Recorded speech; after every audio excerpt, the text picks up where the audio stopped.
हम पढ़ रहे थे हमारा सेकंड चैप्टर उपभोक्ता के व्यवहार का सिद्धांत, जिसके लास्ट वीडियो में हमने पढ़ा मांग किसे कहते हैं और मांग को प्रभावित करने वाले कारक कौन से होते हैं। फलन के बारे में हमने चर्चा की थी और उसी से संबंधित मांग फलन की हमने बात की थी। मांग को प्रभावित करने वाले कारकों के साथ साथ हमने विभिन्न प्रकार के वस्तुओं की चर्चा भी की थी, जिसमें हमने स्थानापन्न वस्तुओं के बारे में, पूरक वस्तुओं के बारे में, सामान्य वस्तुओं के बारे, निम्न स्तरीय वस्तुओं के बारे में और गिफिन वस्तुओं के बारे में बात की थी। अब हम आगे बढ़ते हैं और अब पढ़ेंगे हम मांग वक्र के बारे में। हमने मांग का नियम पढ़ा। मांग के नियम में हमने चर्चा की कि जैसे जैसे किसी वस्तु की कीमत कम होती है उसकी मांग मात्रा बढ़ती चली जाती है और जैसे किसी वस्तु की कीमत बढ़ती है तो उसकी मांग मात्रा घटती चली जाती है। अर्थात कीमत में और मांग मात्रा में कैसा संबंध होता है? ऋणात्मक संबंध का। और इसी वजह से मांग वक्र जो हमारे पास बनता है वो ऋणात्मक ढाल का ही बनता है। मांग वक्र क्या होता है? जो हमने मांग फलन पढ़ा था उसी को हम चित्र रूप में प्रस्तुत करते हैं।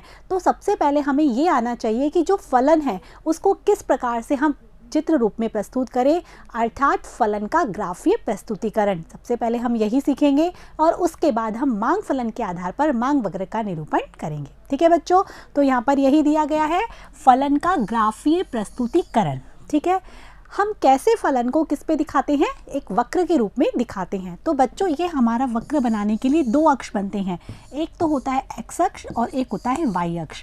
हमने जैसा कि पढ़ा था कि y is the function of x, हमने फलन में यही पढ़ा था कि y is the function of x, जहाँ पर x तो होता है स्वतंत्र चर और y होता है परतंत्र चर। यही पढ़ा था हमने बोला था कि x के विभिन्न यदि माप दिए जाते हैं तो y के भी अलग अलग माप आते हैं और जो माप प्राप्त होता है वो अद्वितीय होता है, क्योंकि x कौन सा चर है? स्वतंत्र चर। उसी के परिवर्तन होने से y में परिवर्तन होता रहता है। तो इसे ग्राफीय प्रस्तुतिकरण करते समय हम क्या करते हैं? जो स्वतंत्र चर होता है अर्थात x, वो हम दर्शाते हैं क्षैतिज अक्ष पर। ये वाला जो अक्ष होता है इसको हम बोलते हैं क्षैतिज अक्ष। इस पर दर्शाते हैं हम स्वतंत्र चर को अर्थात x को, इसको x अक्ष भी कहा जाता है। और जो परतंत्र चर होता है उसे हम दिखाते हैं ऊर्ध्व अक्ष पर। ठीक है, परतंत्र चर अर्थात यहाँ पर जो y परतंत्र चर है उसे हम दिखाते हैं ऊर्ध्व अक्ष पर। ठीक है बच्चों, लेकिन मांग के नियम में एक अपवाद पाया जाता है। मांग के नियम में जो स्वतंत्र चर है अर्थात जो कि हमारे यहाँ पर स्वतंत्र चर क्या है? कीमत दिखाई जाती है ऊर्ध्व अक्ष पर। ठीक है, और जो मांग मात्रा जो कि परतंत्र चर है वो दिखाया जाता है क्षैतिज अक्ष पर। अर्थात यहाँ पर कीमत दिखाई जाती है ऊर्ध्व अक्ष पर और मांग मात्रा दिखाई जाती है क्षैतिज अक्ष पर। अर्थात मांग के नियम में उल्टा होता है, जो स्वतंत्र चर है वो तो दिखाया जाता है ऊर्ध्व अक्ष पर और जो परतंत्र चर है वो दिखाया जाता है क्षैतिज अक्ष पर। आगे बच्चों समझ में, यहाँ पर यही लिखा हुआ है कि स्वतंत्र चर की माप तो दिखाई जाती है x या क्षैतिज अक्ष पर, स्वतंत्र चर क्षैतिज अक्ष पर, और जो परतंत्र चर है वो दिखाया जाता है y या ऊर्ध्व अक्ष पर। किंतु मांग वक्र में उल्टा होता है। स्वतंत्र चर अर्थात स्वतंत्र चर क्या होती है मांग वक्र में? हमने पढ़ा था ना, d is the function of p। जो p है वो कौन सा चर है? स्वतंत्र चर। वो दिखाया जाता है ऊर्ध्व अक्ष पर। और जो मांग मात्रा जो कि कैसी चर होती है? परतंत्र चर, वो दिखाई जाती है क्षैतिज अक्ष पर। ठीक है बच्चों, ये आपको हमेशा से ध्यान रखना है, क्योंकि आगे जाकर भी हम जब भी मांग वक्र का निरूपण करेंगे तो हम इसी तरीके से दिखाएंगे कि p तो दिखाएंगे हम ऊर्ध्व अक्ष पर और मांग मात्रा दिखाएंगे हम क्षैतिज अक्ष पर। ठीक है बच्चों, इसके बाद है वर्धमान फलन का ग्राफ ऊपर की ओर बढ़ता हुआ अर्थात ऊर्ध्व स्तरीय होता है। जैसे कि हमने फलन पढ़ा था तब हमने बताया था कि वर्धमान फलन क्या होता है? वर्धमान फलन यदि स्वतंत्र चर बढ़ता है तो इसके फलस्वरूप जो दूसरा चर है परतंत्र वो भी क्या होता है? बढ़ता हुआ होता है, तो होता है वर्धमान फलन। और इसके बाद हमने बात की थी ह्रासमान फलन की। उसमें क्या होता है कि यदि स्वतंत्र चर बढ़ता है जबकि परतंत्र चर क्या होता है? घटता चला जाता है, तो वो होता है ह्रासमान फलन। तो वर्धमान फलन में जो ग्राफ है वो कैसा होगा? ऊपर की ओर। ये वर्धमान फलन में ग्राफ ऐसा होगा ऊपर की ओर बढ़ता हुआ। कैसा होगा? ऊपर की ओर बढ़ता हुआ। जबकि जो ह्रासमान फलन है उसमें जो ग्राफ होगा नीचे की ओर घटता हुआ। ऊपर की ओर बढ़ता हुआ अर्थात y अक्ष की ओर बढ़ता हुआ होगा, नीचे की ओर घटता मतलब x अक्ष की ओर घटता हुआ। ये यहाँ पर लिखा हुआ है ह्रासमान फलन का ग्राफ नीचे की ओर घटता हुआ अर्थात क्षैतिज स्तरीय होगा, इस तरीके से घटता हुआ होगा। आगे बच्चों समझ में कि किस तरह का तरीके से हम फलन को ग्राफ के रूप में प्रस्तुत करते हैं। यदि वर्धमान फलन है तो धनात्मक ढाल का होता चला जाएगा, ऊपर की ओर बढ़ता चला जाएगा, बाएं से दाएं बढ़ता हुआ होगा, जो कि y अक्ष की ओर बढ़ता हुआ होगा। जबकि ह्रासमान फलन होगा तो जो बाएं से दाएं नीचे की ओर गिरता हुआ होगा, x अक्ष की तरफ आएगा। आगे बच्चों समझ में इस तरीके से हम फलन को ग्राफीय रूप में प्रस्तुत करते हैं। अब है अनधिमान वक्रों और बजट बाध्यताओं से मांग वक्र की व्युत्पत्ति। बच्चों ये बहुत इंपॉर्टेंट टॉपिक है, एग्जाम में पूछा भी जा सकता है। और हमने पढ़ा था अनधिमान वक्रों के बारे में पढ़ा था, तटस्थ वक्रों के बारे में बात की थी कि दो वस्तुओं के उन विभिन्न संयोगों को दर्शाता है जहां उपभोक्ता को समान संतुष्टि मिलती है। फिर हमने बजट रेखा के बारे में भी पढ़ा था। तो तटस्थ वक्र और बजट रेखा दोनों के कॉम्बिनेशन से हमने उपभोक्ता का इष्टतम चयन पढ़ा था। तो उपभोक्ता जहां अपना संतुलन कायम करता है, जहां उपभोक्ता को अधिकतम संतुष्टि मिलती है, वो कौन सा होता है? जहां तटस्थ वक्र का ढाल और बजट रेखा का ढाल दोनों बराबर होते हैं। ठीक है, अब इसके द्वारा हम मांग वक्र का कैसे निरूपण करते हैं, मांग वक्र की कैसे उत्पत्ति करते हैं, वो हम यहाँ पर देखते हैं। तो बच्चों हमने इस तरीके से पढ़ा था, ये हमारा तटस्थ वक्र IC है, IC1 लिख लेते हैं इसको, और ये हमारी है बजट रेखा AB।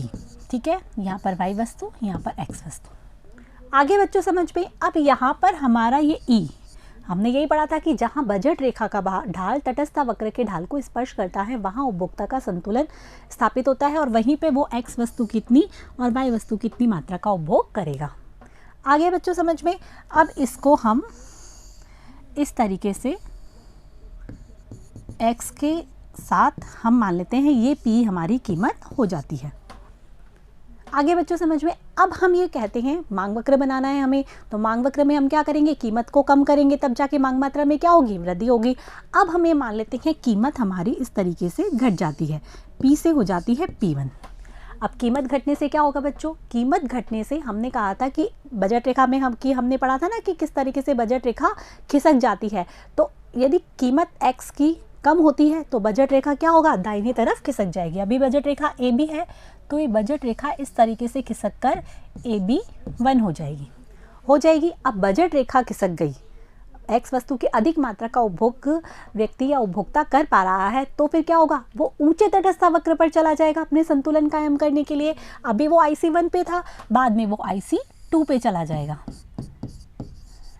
नहीं जाएगा? अब वो IC2 पे आ जाएगा। अब IC2 पे वो x की x1 मात्रा का उपभोग करेगा। अभी वो x का कर रहा था, अब वो x1 मात्रा का उपभोग करेगा, जिससे कि हम नीचे P के संदर्भ में देखेंगे x1। आ रहा है बच्चों समझ में? अब हम ये मान लेते हैं कि P अर्थात कीमत वस्तु की और अधिक गिर जाती है, अर्थात P1 से अब हो जाती है P2। ठीक है बच्चों, अब P2 कीमत गिरने से अब क्या होगा? अब उपभोक्ता जो है उसकी बजट लाइन फिर चेंज हो जाएगी, फिर वो दाहिनी तरफ खिसक जाएगी। अभी AB1 थी, अब हो जाएगी AB2। अब उपभोक्ता नई बजट रेखा से नए तटस्थ वक्र के ढाल को स्पर्श करेगा, ऊंचे तटस्थ वक्र पर चला जाएगा, अधिकतम संतुष्टि प्राप्त करेगा क्योंकि वो x वस्तु की अधिक मात्रा का उपभोग कर रहा है, तो वो ऊंचे तटस्थ वक्र IC3 पर चला जाएगा। आ रहा है बच्चों समझ में? और इसके बाद यहाँ वो x2 मात्रा का उपभोग करेगा और x2 मात्रा को हम नीचे के संदर्भ में देखेंगे तो ये P2 कीमत हो जाती है।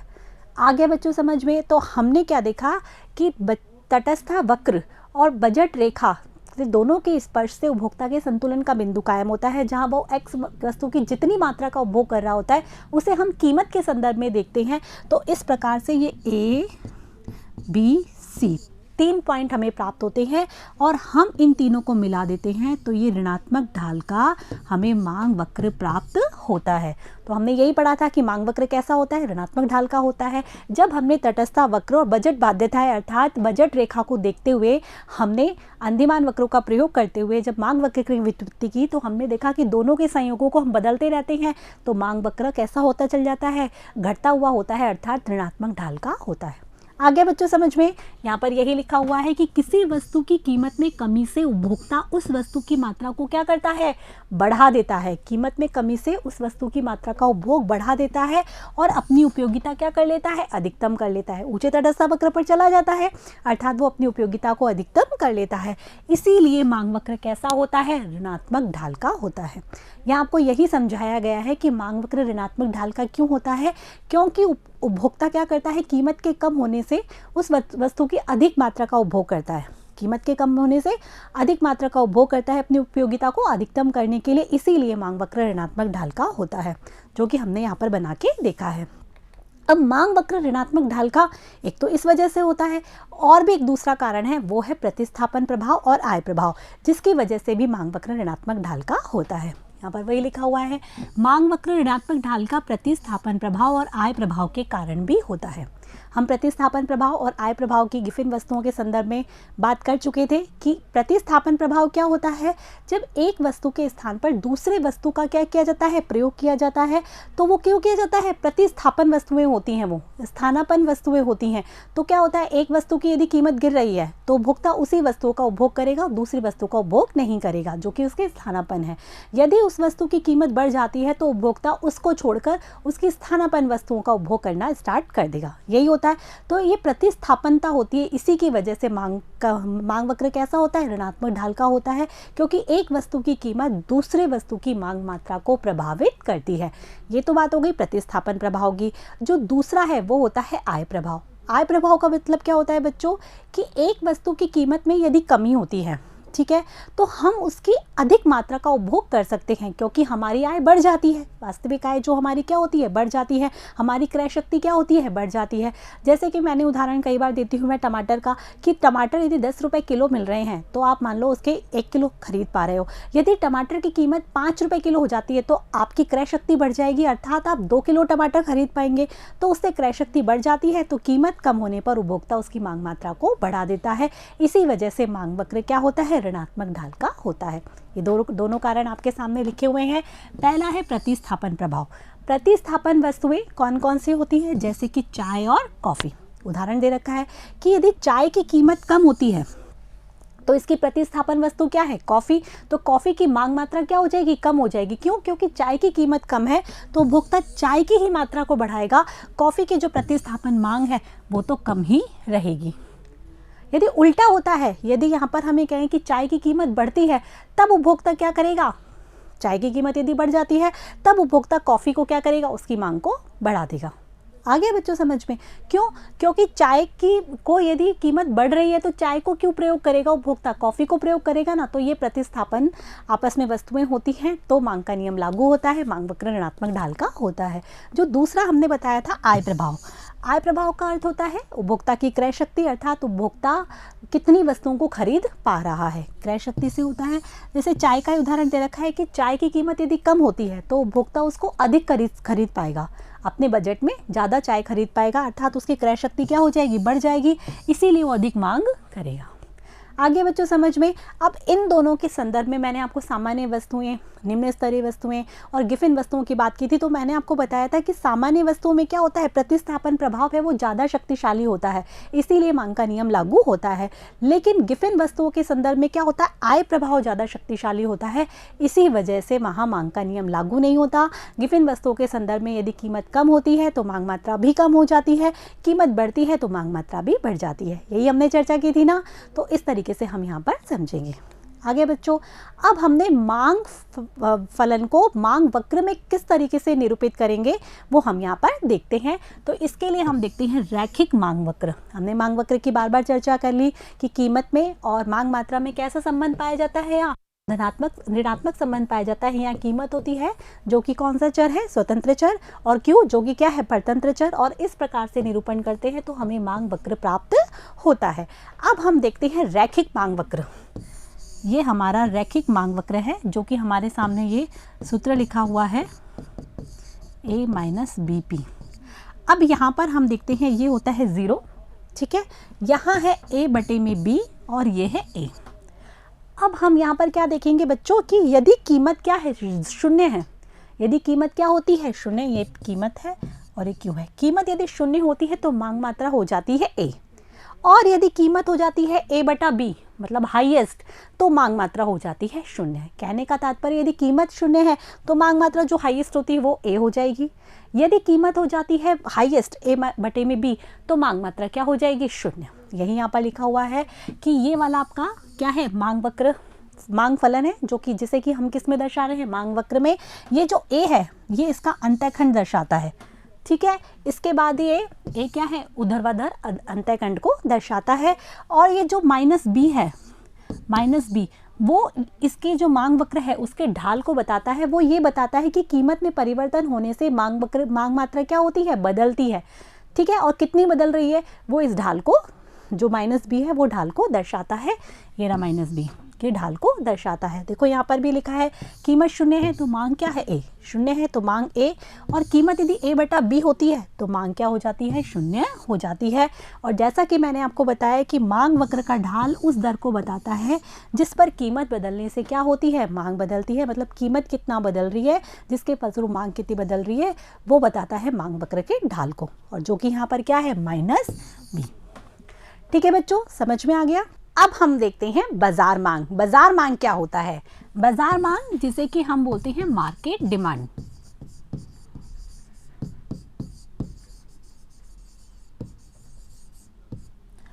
तो बच्चों मार्केट अर्थात बाजार में कोई एक उपभोक्ता तो नहीं होता, एक से अधिक उपभोक्ता होते हैं जिनके द्वारा वस्तु की अलग अलग मांगी जाने वाली मात्रा होती है।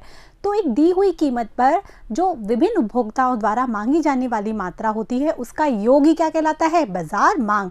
जो बाजार में बहुत सारे उपभोक्ता होते हैं उनके द्वारा जो मात्रा मांगी जा रही है उसका हम क्या कर देंगे, योग कर देंगे, और बाजार मांग ज्ञात हो जाएगी। किसी दी हुई कीमत पर समस्त उपभोक्ताओं द्वारा मांगी जाने वाली वस्तु की मात्राओं का योग क्या कहलाएगा, बाजार मांग कहलाएगा। और बाजार मांग वक्र क्या होता है, अभी हमने एक रेखिक मांग वक्र पढ़ा। तो जो अलग अलग उपभोक्ताओं के जो मांग वक्र होते हैं उनका समस्तरीय योग या क्षैतिज स्तरीय योग ही क्या कहलाएगा, हमारा बाजार मांग वक्र। जो विभिन्न उपभोक्ताओं द्वारा दी हुई कीमत पर मांगी जाने वाली मात्रा है उसका योग कर देंगे, और उसको यदि हम हमारे सामने वक्र है तो वक्र का हम क्षैतिज स्तरीय योग कर देंगे तो बाजार मांग वक्र ज्ञात हो जाएगा। ठीक है। निश्चित समय में सभी उपभोक्ताओं द्वारा विभिन्न कीमतों पर मांगी जाने वाली मात्राओं का कौन सा रूप, रेखा चित्र रूप।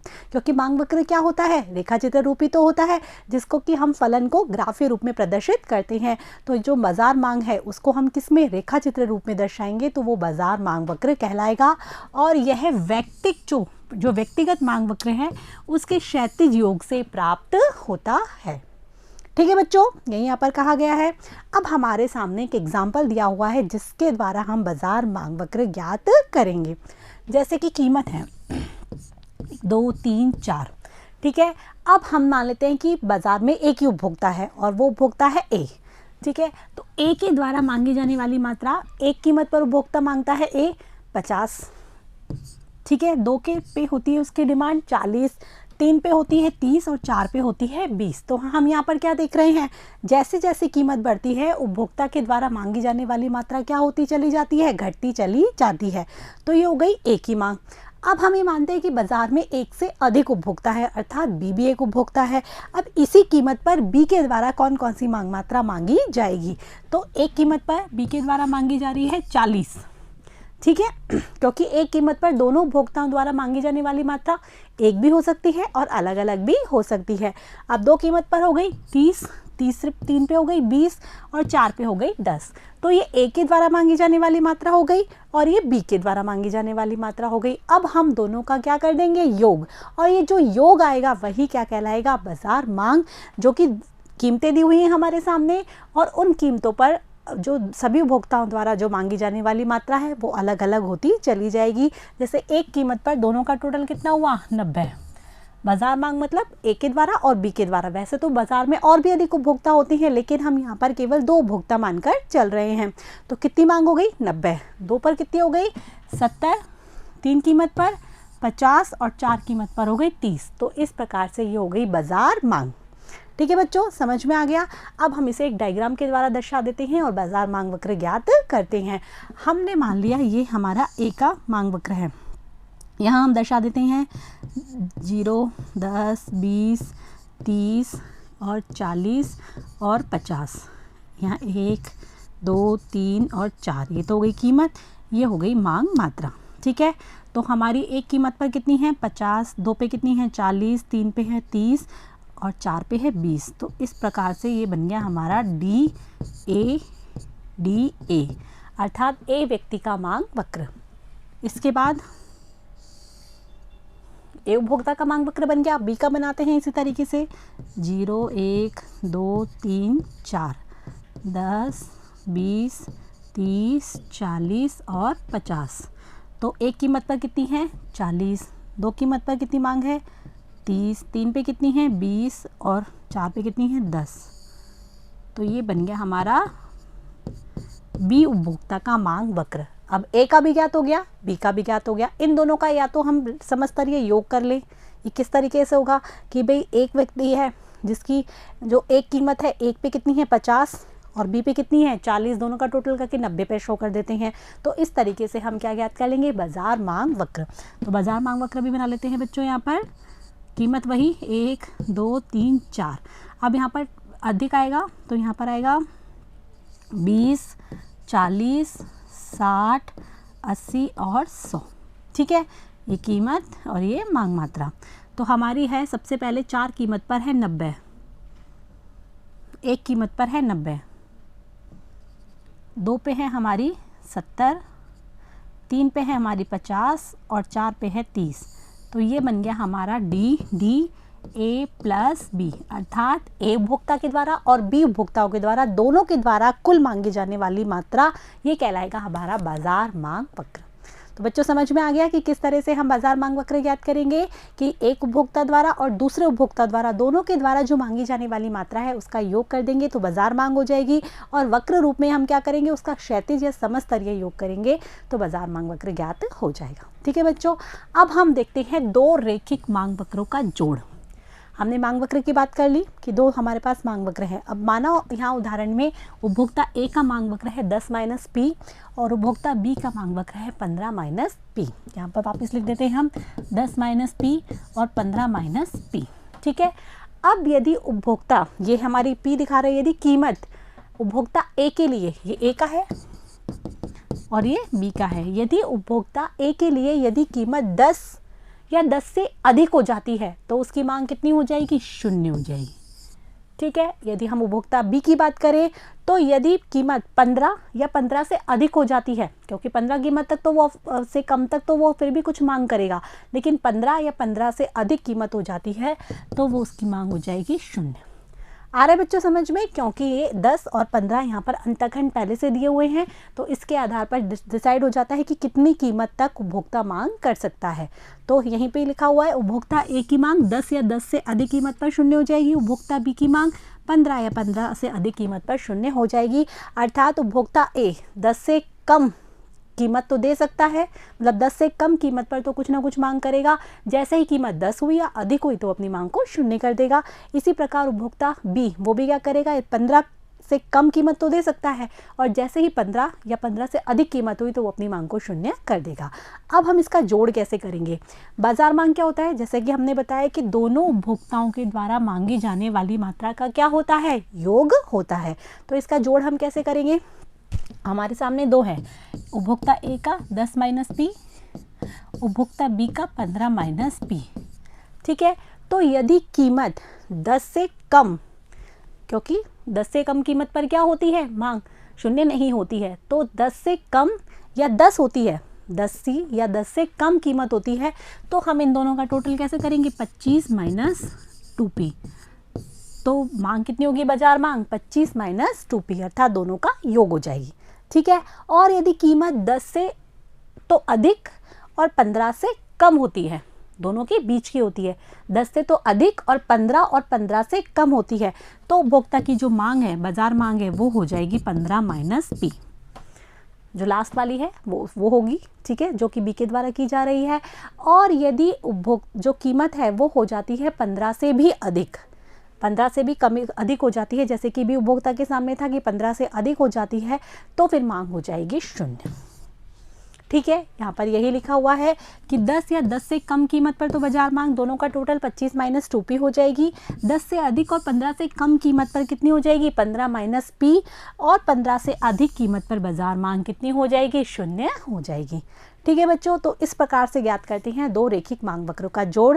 तो बच्चों ये वीडियो यहीं समाप्त होता है। हमने क्या क्या जाना इसमें, हमने जाना कि फलन को किस प्रकार से ग्राफीय चित्रण करते हैं जिसे कि हम वक्र का नाम देते हैं। फिर हमने बात की मांग वक्र की कि मांग वक्र ऋणात्मक ढाल का होता है। अंतिमान वक्रों से किस प्रकार से मांग वक्र निरूपित किया जाता है और मांग वक्र ऋणात्मक ढाल होने के क्या कारण है उसके बारे में हमने बात की। फिर हमने बात की बाजार मांग की, बाजार मांग वक्र की, और किस तरीके से बाजार मांग वक्र बनाया जाता है। फिर हमने दो रेखिक मांग वक्रों के जोड़ की बात की। तो आशा है कि आपको सारी चीज़ें समझ में आ गई होगी। आप अपनी कॉपी में सब चीज़ें नोट कर लीजिएगा और डायग्राम की अच्छे से प्रैक्टिस कीजिएगा। ठीक है, अब हम मिलते हैं नेक्स्ट वीडियो में जिसमें हम पढ़ेंगे कि मांग क्या होती है और मांग मात्रा क्या होती है। इन दोनों में बहुत अधिक डिफरेंस पाया जाता है। अधिकतर लोग इनको एक ही लेके चलते हैं कि हाँ, कीमत में कमी होने पर मांग बढ़ जाती है, जबकि कीमत में कमी होने पर मांग नहीं बढ़ती, मांग मात्रा बढ़ती है। तो इसके बारे में हम जानेंगे नेक्स्ट वीडियो में। तब तक के लिए मेरे साथ बने रहिए, पढ़ते रहिए, बढ़ते रहिए। Thank you.